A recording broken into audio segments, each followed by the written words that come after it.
The Goose Girl. From Grimm's Fairy Tales. The king of a great land died, and left his queen to take care of their only child. The child was a daughter, who was very beautiful, and her mother loved her dearly, and was very kind to her. And there was a good fairy too, who was fond of the princess, and helped her mother to watch over her. When she grew up, she was betrothed to a prince who lived a great way off, and as the time drew near for her to be married, she got ready to set off on her journey to his country.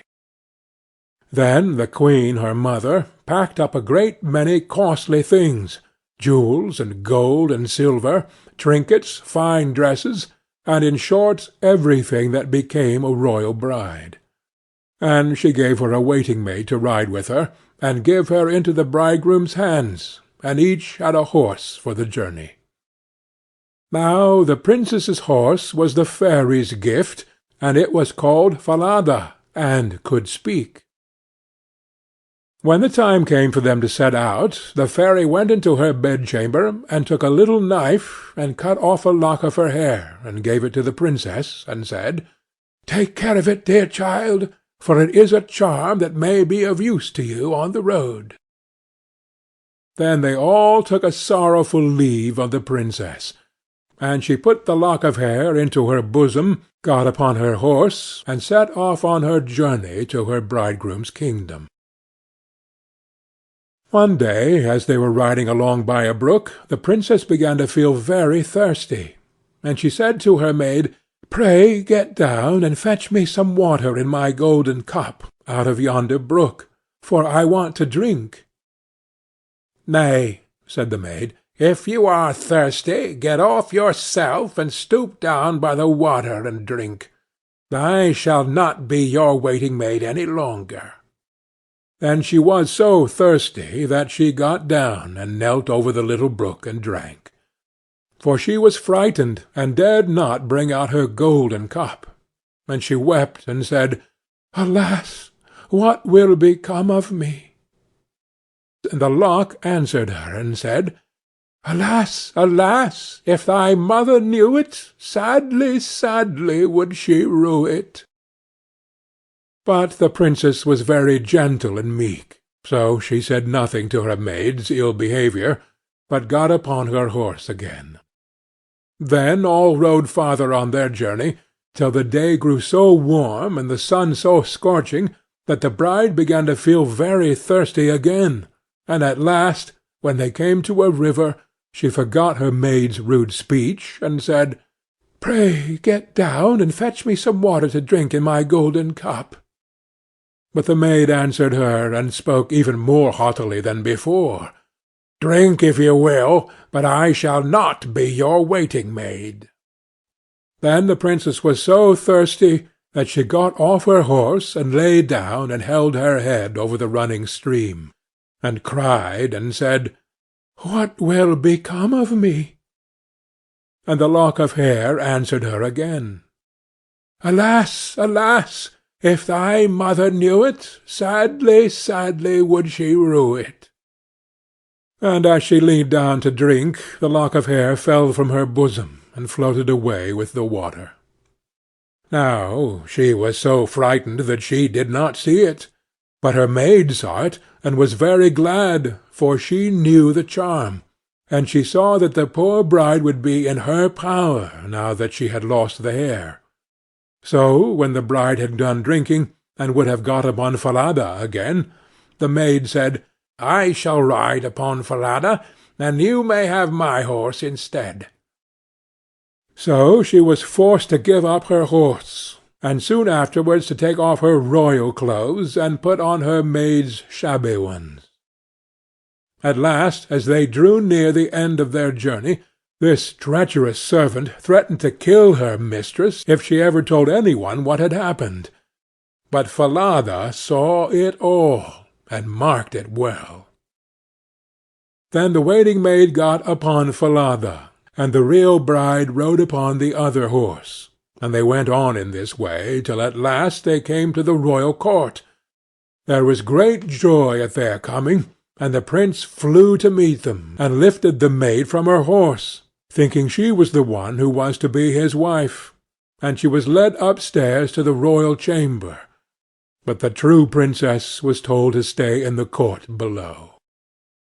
Now the old king happened just then to have nothing else to do, so he amused himself by sitting at his kitchen window, looking at what was going on, and he saw her in the courtyard. As she looked very pretty, and too delicate for a waiting-maid, he went up into the royal chamber to ask the bride who it was she had brought with her, that was thus left standing in the court below. "I brought her with me for the sake of her company on the road," said she. "Pray give the girl some work to do, that she may not be idle." The old king could not for some time think of any work for her to do, but at last he said, "I have a lad who takes care of my geese. She may go and help him." Now the name of this lad, that the real bride was to help in watching the king's geese, was Curdken. "Dear husband, pray do me one piece of kindness." "That I will," said the prince. "Then tell one of your slaughterers to cut off the head of the horse I rode upon, for it is very unruly, and plagued me sadly on the road." But the truth was, she was very much afraid lest Falada should some day or other speak, and tell all she had done to the princess. She carried her point, and the faithful Falada was killed. But when the true princess heard of it, she wept, and begged the man to nail up Falada's head against the large dark gate of the city, through which she had to pass every morning and evening, that there she might still see him sometimes. Then the slaughterer said he would do as she wished, and cut off the head, and nailed it up under the dark gate. Early the next morning, as she and Curdken went out through the gate, she said sorrowfully, "Falada, Falada, there thou hangest."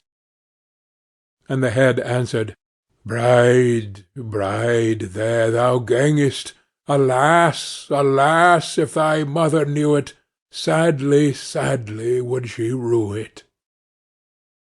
Then they went out of the city, and drove the geese on.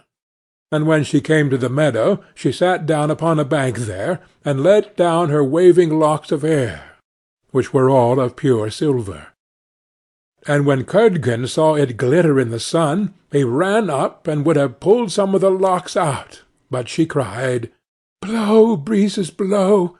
Let Curdken's hat go! Blow, breezes, blow! Let him after it go! O'er hills and dales and rocks away be it whirled, till the silvery locks are all combed and curled."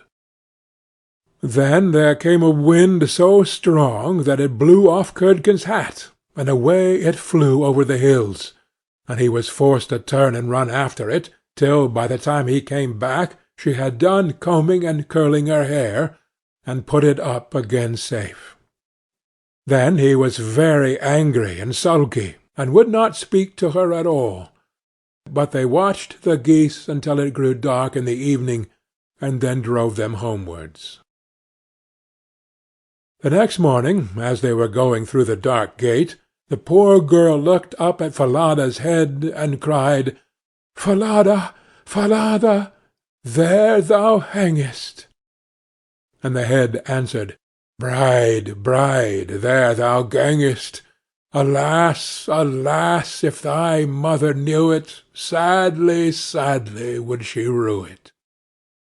Then she drove on the geese, and sat down again in the meadow, and began to comb out her hair as before.